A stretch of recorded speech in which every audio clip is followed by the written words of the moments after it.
Hello everyone, this is lesson 9, road systems and use, and this is part A, where we shall look at road markings and the usage considerations. Now let's look at this road. It seems like an outside city road. You see hard shoulders on both sides of the road. Let's look at some consideration. You may use the right hand hard shoulder for stopping and parking, or even if you are in a slow moving vehicle like moped or tractor, to avoid obstructing traffic. The hard shoulder is not allowed for overtaking.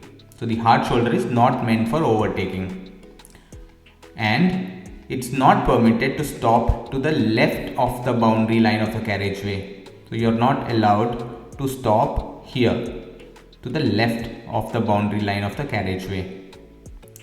Let's move on to the next one. This is just to show you that the hard shoulder is used for slow moving vehicles like mopeds and tractors, but not for lightweight motorcycles. The motorcycles should still use the main road. Alright, let's move on. You see the solid lane marking. There is, in this case, in this example, there is a slow moving truck ahead of you. However, you are not allowed to cross these lane marking because these lane markings are marked in dangerous roads where overtakings are not allowed. Alright, let's look at this.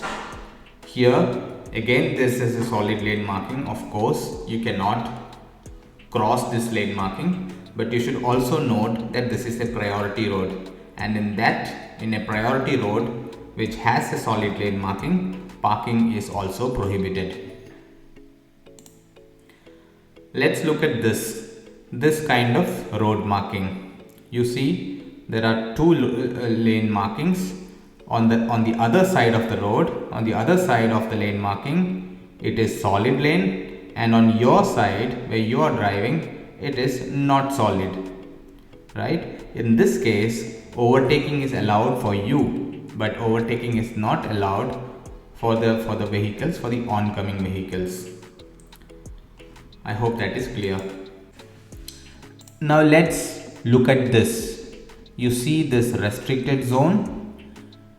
You should not be crossing this restricted zone no matter what. Here you can see that you have put a left indicator, which means you really want to join these cars so that you could turn left, but clearly there is no gap for you to move without touching this restricted zone, and in that case you should wait, and only when you get the proper space you should join these cars.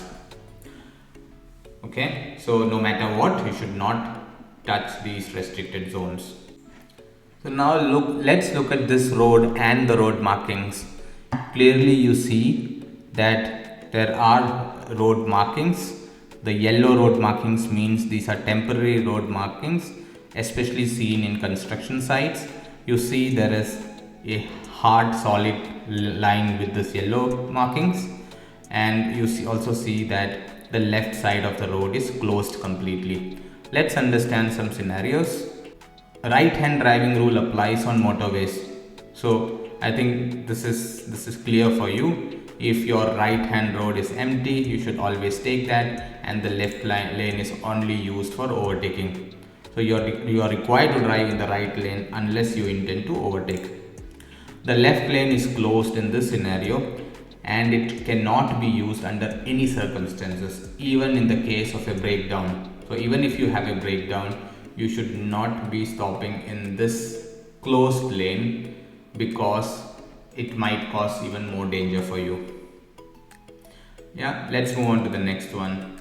So this looks like a city road, and in city roads, all motor vehicles with a permissible total mass of up to 3.5 ton can freely choose their lane. So that means any of these vehicles, heavy vehicles of course, which is above 3.5 ton, should always stick to the right, but all other vehicles up to 3.5 ton can choose any lane, left or right. However, it is always recommended to be in your right lane wherever possible. That's all with this video. I will see you in the next one.